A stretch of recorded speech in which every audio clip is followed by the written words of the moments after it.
Cet été, les yeux étaient rivés sur la France, qui accueillait les Jeux Olympiques et Paralympiques. Mon pays a brillé, renvoyant au monde l'image d'une pluralité heureuse. Pourtant, tout le monde n'était pas à la fête.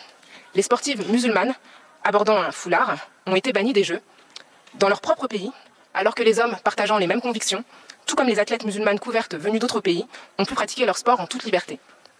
Au nom d'une interprétation stigmatisante du principe de laïcité, censé garantir la neutralité de l'État et non des citoyens, les femmes musulmanes françaises sont entravées non seulement dans leur liberté de conviction, mais également dans leur droit à disposer de leur corps. En effet, le racisme systémique, forgé par une longue histoire esclavagiste, coloniale et génocidaire de dépréciation des corps marginalisés, marque encore aujourd'hui nos destinées. En Europe, une étude parue en janvier dernier révélait que dans les services d'urgence, les femmes et les personnes non blanches étaient moins prises au sérieux que les autres patients et patientes. Dans le jargon médical, en France, on parle de syndrome méditerranéen, un préjugé raciste laissant entendre que les personnes originaires d'Afrique du Nord ou non blanches, en général, auraient tendance à exagérer leurs symptômes et leurs souffrances. Comme d'autres violences systémiques, telles que les violences policières qui ont été évoquées ici, cette croyance tue. En France, en 2017, Naomi Musenga n'a pas été prise au sérieux. Lorsqu'elle s'est plainte de violentes douleurs au ventre, elle a été accueillie par les moqueries de l'opératrice des urgences. Elle est décédée 5 heures plus tard. En décembre dernier, c'est Aïcha, 13 ans, qui s'est vue accusée de simuler sa souffrance. Pendant 30 minutes, les pompiers, appelés en urgence par ses parents, ont minimisé sa douleur et remis en question les paroles de sa mère.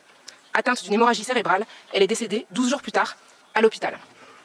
Pour ces deux cas portés à notre connaissance, du fait de l'enregistrement des interactions, combien meurent du sexisme et du racisme médical dans l'indifférence?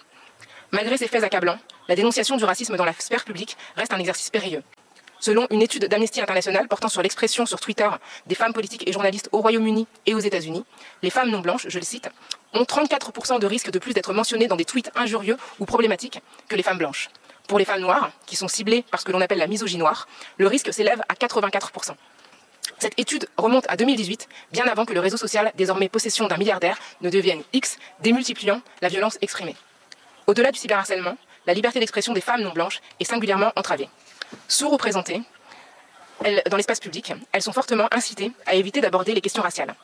Les rares qui osent s'exprimer s'exposent à de lourdes conséquences, allant des menaces de viol, de mort, au procès Bayon.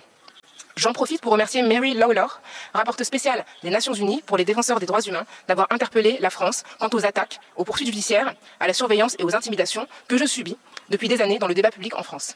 Rappelons également combien les politiques migratoires, de plus en plus restrictives, tuent pour satisfaire l'appétit d'un public toujours plus sensible aux thèses xénophobes. Entre janvier et mai 2024, 5504 exilés sont morts en tentant de rejoindre l'Espagne par la mer Méditerranée. Près de 33 décès, une personne toutes les 45 minutes, dont des femmes, des enfants, dans la quasi-indifférence. Dans un contexte où la pensée de l'extrême droite se normalise, et ce bien trop souvent avec la complicité des médias, il est plus qu'urgent de protéger les vies et les voix des groupes rendus vulnérables par le déni d'un racisme structurel profondément ancré.